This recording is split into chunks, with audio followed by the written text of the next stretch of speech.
கர்த்தருடைய பரிசுத்த நாமத்திற்கு மகிமை உண்டாகட்டும்.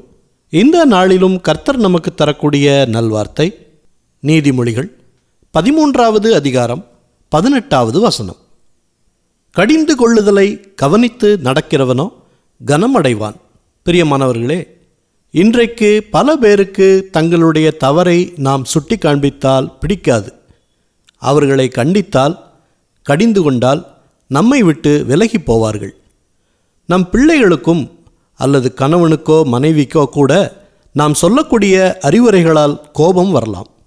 ஆனால் கடிந்து கொள்ளும்போது எதற்காக சொல்கிறார்கள், ஏன் நம்மை கடிந்து கொள்கிறார்கள் என்பதை கவனித்து பார்த்தால் அது நம்முடைய நல்லதுக்குத்தான் என்று புரிய வரும். ஆசிரியர்கள் திட்டுவது நமக்கு ஒரு காலத்தில் கசந்திருக்கும். இன்றைக்கு அதை நினைத்து பார்த்தால் நம்முடைய வளர்ச்சிக்காகத்தான் சொல்லியிருக்கிறார்கள் என்று புரிய வரும். அதனை இவ்வளவு காலம் கழித்து புரிந்து கொள்வதில் எந்த பிரயோஜனமும் இல்லை. ஆனால் அந்த நாட்களில் அந்த வார்த்தைக்கு கீழ்ப்படிந்து நடந்திருப்பவர்கள் வாழ்க்கையில் பெரிய இடத்தில் இருப்பார்கள்.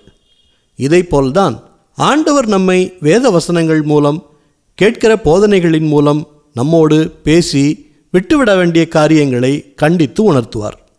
அதை உணர்ந்து மனம் திருந்தி அவர் வழியில் நடக்கிறவர்களுக்கு கனத்தை கொடுப்பார். இன்றைக்கும் பிரியமானவர்களே, ஆண்டவர் உங்கள் வாழ்க்கையில் வைத்திருக்கும் நோக்கத்தை அறிந்து செயல்படுங்கள். அவர் வேண்டாம் என்று சொல்கிற காரியங்களை விட்டு விலகுங்கள்.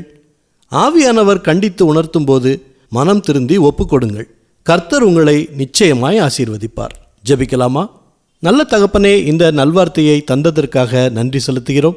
இன்றைய நாளிலும் உணர்வுள்ள ஆவியை ஒவ்வொருவருக்கும் கொடுங்க. கண்டித்து உணர்த்தும்போது கீழ்ப்படுகிற சுபாவத்தை தாங்க.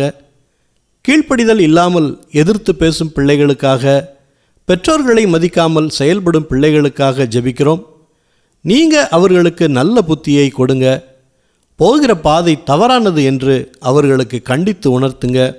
கணவர்களின் இரட்சிப்புக்காக பல பேர் ஜெபிக்கிறாங்க. அவர்களுக்கு உம்முடைய இரட்சிப்பை விளங்க பண்ணுங்க.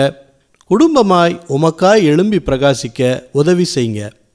எல்லா துதி கன மகிமை எல்லாவற்றையும் உமக்கே செலுத்துகிறோம். இயேசு கிறிஸ்துவின் நாமத்தில் ஜெபிக்கிறோம் பிதாவே.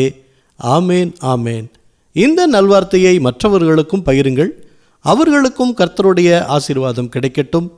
கர்த்தர் உங்களையும் உங்கள் குடும்பத்தாரையும் அளவில்லாமல் ஆசீர்வதிப்பாராக. ஆமேன்.